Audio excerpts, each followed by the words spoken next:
Your ball size isn't random. Scientists just discovered that testicle dimensions can actually tell us wild things about male behavior, genetics, and even evolution itself. And the facts we're about to share, they're going to change how you think about human anatomy forever. Let's get into it. Okay, so here's something crazy to kick things off. In the animal world, testicles come in all shapes and sizes, and I mean all shapes and sizes. Take elephants, for example.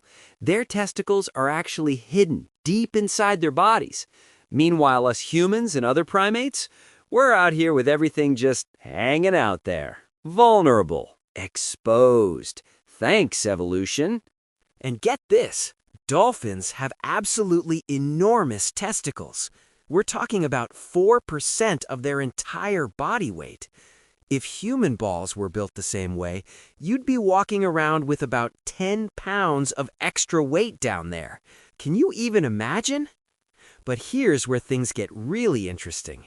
When we compare human testicles to our closest relatives, gorillas and chimps, the numbers are shocking. Human balls are 3 times bigger than gorilla balls relative to body size, but only about 1/5 the size of chimpanzee balls.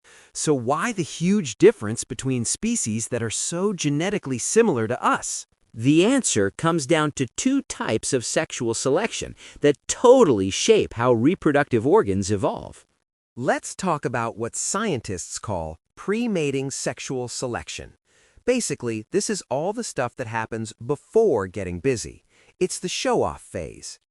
In the primate world, males develop these physical features that basically advertise how good their genes are. Scientists call these status badges, visible traits that say, hey, I'm the alpha around here. Check out these examples from nature. Proboscis monkeys have these ridiculously huge noses. The bigger your nose, the more females want you. I know, sounds weird, but it's true. Gelada monkeys flash these bright red patches on their chests. Orangutans grow those big cheek pads on their faces.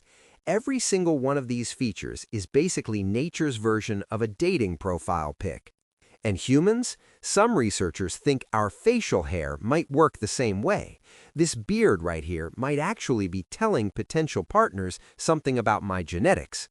Is it working for me? Okay, maybe not. Moving on. Now let's flip to post-mating sexual selection. This is what happens after mating. And honestly, this is where the real battle begins. We're talking about sperm quality, sperm quantity, and basically how well your sperm can compete against other males' sperm inside the female reproductive system. If this is already blowing your mind, hit that subscribe button because we're just getting started, and trust me, the next part is absolutely wild. Male reproductive success isn't just about getting laid, it's about both getting the opportunity and having the biological firepower to actually reproduce successfully. So here's where scientists made an absolutely mind-blowing discovery. Are you ready for this? The bigger and flashier the physical status badge, the smaller the testicles, every single time. Big nose, small balls. Huge cheek pads, tiny testicles. Bright red chest patch, compact family jewels. It's like nature's cruel joke. Researchers decided to test this with howler monkeys. These monkeys are famous for their incredibly loud calls. You can hear them from miles away. The males with the deepest, loudest, most impressive roars, smallest testicles in the group. But wait, it gets even crazier. They found the same pattern in humans. Studies show that men with deeper, more attractive-sounding voices tend to have lower sperm counts. What the heck is going on here? The explanation actually makes perfect sense when you think about it. It all comes down to energy. Your body only has so much energy to work with. Growing and maintaining these big, flashy physical features takes a ton of biological resources. We're talking about constantly pumping energy into growing larger noses, maintaining colorful patches, or developing massive throat structures for loud calls. Meanwhile, maintaining large testicles also requires massive energy investment. And here's what researchers discovered.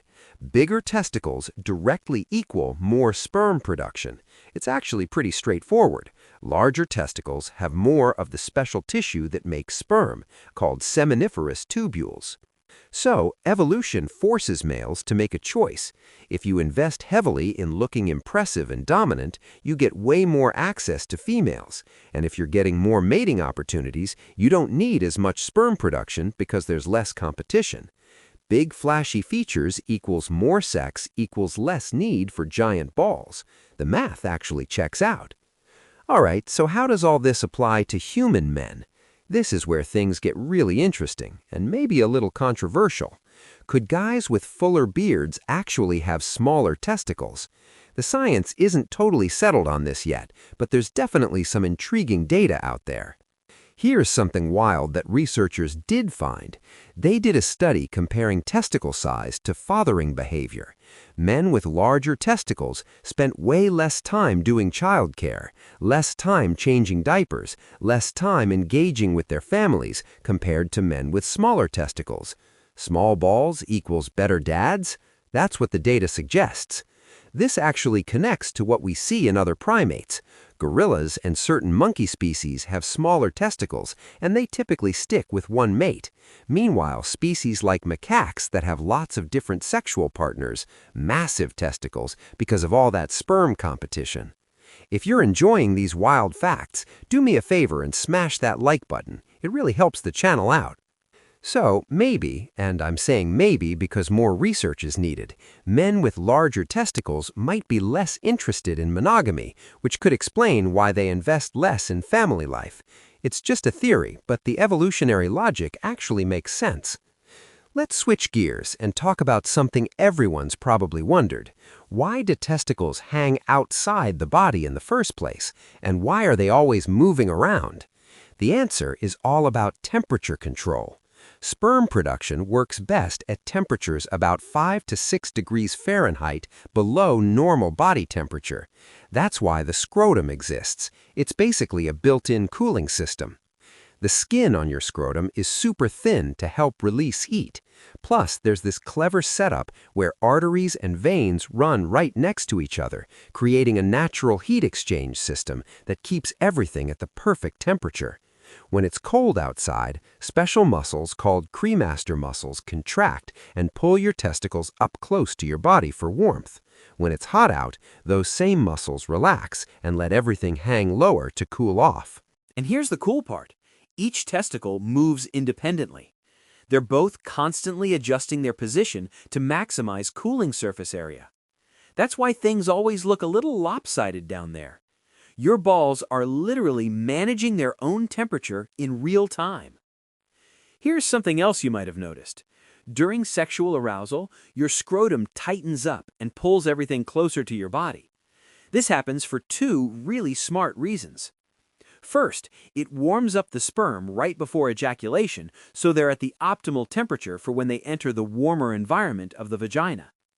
Second, and this one's pretty clever, it protects your testicles during sex. Think about it.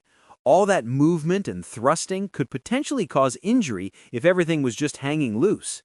Evolution figured out a way to tuck everything closer to the body for protection. Pretty smart design when you think about it. Now let's talk about all the normal variations you might notice, because honestly, there's a huge range of what's considered normal. Some guys have scrotal sacs that hang really low. Others are more compact. Just like people have different sized hands or different shaped noses, the spermatic cord length and overall scrotum size varies a lot from person to person. And yes, as you get older, things are going to get droopier. That's just life. Your body loses collagen and elasticity everywhere, including down there. So yeah, aging balls are droopy balls. That's your fun fact for the day. Also, if you've ever noticed that one testicle is bigger than the other, totally normal. For most guys, the right testicle is slightly larger, while the left one usually hangs lower. It's just how your personal anatomy is built. So let's bring this all together. If your anatomy hangs low, if it swings around, if you could theoretically tie it in a knot, hey, you might have a world record on your hands. But jokes aside, there's something genuinely amazing happening here. Your testicles are part of an incredible evolutionary story that stretches back millions of years. And here's something that'll really blow your mind. Recent research shows that testicle size is actually changing faster than most other body parts due to evolutionary pressure. That means human testicles in the future might look completely different. They could shrink, they could grow.